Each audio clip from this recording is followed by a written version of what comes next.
Welcome to Jacob's Quest, and today I just came back from watching Creed 3, the third movie in the Creed trilogy. There's probably going to be more Creeds, I imagine. There's how many Rocky movies were there? 6?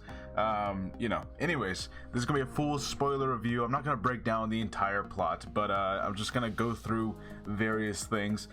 First of all, yes, I know that this movie's kind of getting some of the negative attention because Sylvester Stallone is not part of this movie. He wasn't a producer or directing or he wasn't part of this at all, really.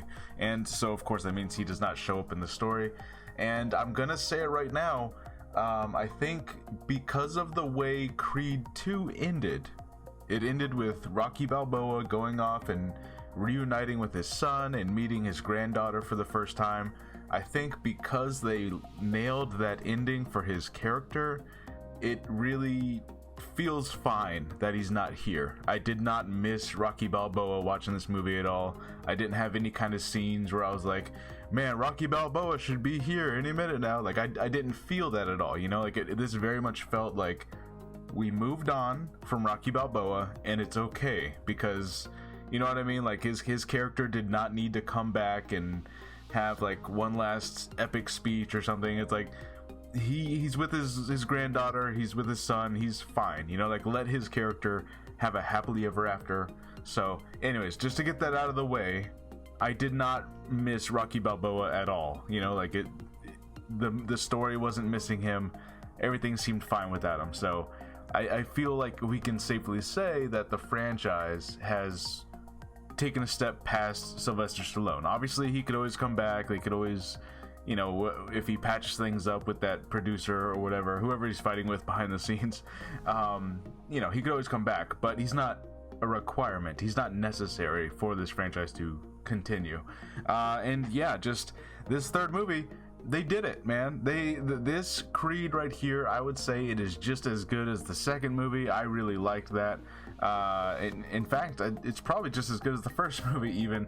If I can't really rank all three of these Creed movies because I think they're all equally strong in different ways because they have different focuses, and just yeah, man, I am enjoying the Creed franchise. And funny thing, right now at least, all the Rocky movies, most of them, are on Netflix right now, so I've been doing like a rewatch of those, and I can definitely see how, you know, the Rocky franchise started to get more zany, I guess, as it went on, you know, like by number 4 we have a robot, you know, stuff like that, right? But yeah, the Creed movies have so far managed to maintain that sense of drama, that grounded, more modern realism of, you know, they're showing ESPN and all the, you know, all these other, like, it seems more based in the real world than the Rocky movies ever were. The Rocky movies were kind of in this fantasy reality, you know, whereas this is very much like, no, this, you know, maybe a little bit more dramatic than someone's real life, maybe, but it could definitely happen for real, you know. And also, yeah, Michael B. Jordan is directing this, and of course we've all heard about how like he's a big anime fan, and the fights are gonna be like anime-esque, right? And I will say, not even just the fights, but even a lot of the way that some of the turns happen. Like there is a big I don't know if you want to call it a twist necessarily, but it is at least like, you know, Jonathan Majors has been manipulating him in order to get a shot at the title, and of course he wins, and now he's the champion, and it was this kind of big, you know, villain turn of like, haha, I've been evil the whole time, you know, and it was very anime, you know, so I don't know, you know, if that was just, you know, that was just part of the script, or if Michael B. Jordan was like, hey, maybe kind of play it like this, like be really extra evil, you know, because it was very much the way that an anime would do that kind of turn. And of course the fight scenes, yes, there's the camera angles. I was immediately recognizing some of this, like, oh yeah, I've seen these shots play out in some of the anime I've seen, right? And they even have like this, I don't know if you would call it a fantasy sequence. It's not a fantasy sequence, it's in the middle of their big fight, and the crowd disappears, and it's just the two of them, and it's all quiet, the music's gone, and then suddenly because there was like a prison background for Jonathan Majors' characters. Now there's like a prison jail cell, like some prison walls are there, and like the ring starts to transform around them. So like it very much goes into like this. I don't know how else to describe it. Just this anime cartoon type of thing, but it's all like that's in their heads, or at least like that's just trying to demonstrate to the audience of like what's happening with their inner struggle here as these two guys are fighting each other. Also, I really appreciated how they managed to weave this Jonathan Majors character, into the background of Creed's growing up as a child in the system, and he was getting in trouble with the law, and this is all like right before and even a little bit after he was taken in by Apollo's wife, and that whole thing. Like they managed to weave all that in this sort of like, is it a retcon? I mean, I guess technically it is, but his time before being taken in by Apollo's wife was always kind of left open and vague, of like, oh, he's vaguely got in trouble with the law and he's kind of a troubled kid, right? Like that's all we really got before he was adopted. So now we kind of like learn more of that history, and we learn like there was this one night where they went out and they attacked this guy, and a gun was pulled out. Now I will say and I think that this is something that I noticed about the movie. They slowly reveal what happened, the events of those nights, and we see a gun being pulled out, and like most of the movie we think, oh, this means Jonathan Majors shot somebody, and that's why he was in jail all this time, and he's like he murdered someone for real.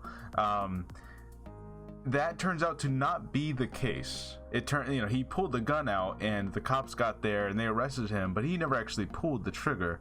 And I think the reason they did that is because by the end of this movie, they kind of become friends. They kind of reconcile things after the fight, and there's like, hey, if you need anything, you know where to find me. So like they kind of bury the hatchet, right? That's the expression. And I think the reason that they made it so he didn't actually kill anybody, they just beat him up and then they got arrested, but a gun was pulled, but they kind of kept it a secret of like, you think he's a murderer the whole time, and that makes him seem a lot more threatening. And then it turns out, no, he didn't actually kill anyone. He's just really angry because he was thrown in jail, and Creed never wrote to him or called him or anything like that. Which again, it works for the retcon, right? Because he's never mentioned this character before this movie, so retcon explanation, oh, he was trying to forget him, and so that's why this guy's all hurt now, is because you never wrote, you never called, you never did anything. So you know what I mean? Like the retcons work for the story, and also they can be friends at the end because we made sure that like, okay, he's not actually a murderer. Like, is he really rough around the edges because he's been in prison for like a decade? Yeah. And did he hurt that other boxer at the beginning of this movie? Sure. but he's not like a murderer, right? So like they definitely made sure not to cross that line, I guess. The other interesting thing, the other anime inspired thing, I guess, maybe it's not anime inspired, but it reminded me of a Goku Vegeta situation, because when Adonis is trying to train to fight Jonathan Majors at the end of the movie, during his training sequences, he's getting help from Drago, the son who he fought in the second movie. So we kind of have like almost like a Piccolo or Vegeta situation where Goku would fight this guy, and then later on, like years down the road, it's like, okay, actually we're friends now. Now we got to help each other train. That way we can take on the new bad guy. And then that new bad guy will become our friend also, and then we'll take on the next bad guy. And so we kind of have this thing repeating where it's like, all right, we fought Drago, and now Drago's helping us train. And now we fought Jonathan Majors' character, and now by the end of the movie, guess what? Hey, we're friends. So it's kind of, we're having like a Goku befriending all his enemies thing that happened. That's what it reminded me of, right? So I'm just constantly seeing anime all over this movie. So yeah, just by the end of the movie, he is champion again, which I guess means he's kind of, because he had to teach this guy a lesson, he's kind of forced out of retirement, you know. So now I guess he could just retire again. I guess there's nothing really stopping him. But who knows? They might make a Creed 4, or maybe they'll wait. Maybe they'll wait like 5 years or something, and because they set up this kind of thing where like he's got a daughter now and she's deaf, but she really wants to be a boxer, and so throughout the movie there's a bunch of sequences of like him showing her how to do things, and so they're kind of setting it up of like, oh, she could be the next Creed, right? Which they definitely could. It all feels very natural. It all feels like it makes sense to do this, you know. So yeah, we're gonna have a Creed 4 that's gonna take place, you know, it would have to be like another 10 years from now, I guess. I mean, they could fast forward time. I guess there's no reason why they couldn't just, you know, put some makeup on Michael B. Jordan, make him look 10 years older, and just, you know, and just say that this takes place in 2030 something, right? They could just do that, I guess. In any case, yeah, I really enjoyed this. I will say, you know, I would not consider this a flaw of the movie, because it kind of has to be this. It is formulaic in the sense of like, if you've seen Rocky movies in the past, you know, like, you know, there's going to be a part where, okay, our guy starts off in a really good place, and then he gets dragged down, and he something dramatic happens, and he's at this low point in the movie, and then he has to have an inspiring speech where he talks to someone, and they tell him to, like, you know, you gotta believe in yourself, you gotta, you know, you gotta get back out there, get back up, right? And then there's a training montage, and then the ending epic fight where usually the good guy wins, and, you know, that's the end of the movie, right? Like all of that happens, you know what I mean? So like, in that sense, it's like, yeah, if you've seen any of the Rockies or Creeds, you know kind of what's gonna happen. You know the story beats are being hit right when they need to be. But I don't really consider that a flaw, because if it didn't follow that, is like, is it even a Rocky movie, or is it even a Creed movie at that point? Like this is just kind of what sports movies do, or Rocky universe movies do, right? They follow that formula, which, you know, I'm fine with that. I was fully expecting it, and it's fully what I got. But like, as long as they keep it interesting, they find new angles for like the villain to be an interesting villain, and as long as that works, I think they can just keep on doing this. Now, it also helps that they only come out with one of these every handful of years, right? Like, it's been, how long has it been since the last one? 2 years, 3 years, 4 years? I don't even know. But my point is, it helps that they're not coming out with one of these a year, because then it would really wear out its welcome if they did that. But, you know, yes, it's formulaic. It's you've seen a Creed movie, you've seen this one, right? But yeah, the characters are interesting, the backstory is interesting, the drama is there, it all works really well. And I'm glad that they changed up the fight sequences, you know. Oh, they also they do a couple of slow down things where, like, in the middle of a fight, he's like looking over, and it's like, oh, when he raises his fist like this, his ribs get exposed, so that way, you know, during the next round he knows exactly when to hit the other guy. And, you know, like they kind of do all that, you know. So like, they're finding new ways to not just make this another Rocky movie, another Creed movie, right? Like, they're changing it up. So yeah, just all around, this was a pretty decent movie. So if you look for a movie and there's nothing out really, there you go, watch Creed 3. It's pretty good. They did a pretty good job. The fight scenes work, the drama works, and we have several avenues we could take for the future of this franchise, depending on what they do, depending on how much money this movie makes, I guess. But yeah, they did a pretty good job. And if nothing else, if we don't get any more Creed movies, we have a pretty solid trilogy of movies here, guys. Like, and it feels like that's difficult to do, you know. It feels like the third movie is always the one where they kind of stumble a little bit, but they didn't do that. They there we go, we got 3 pretty solid ones out of this.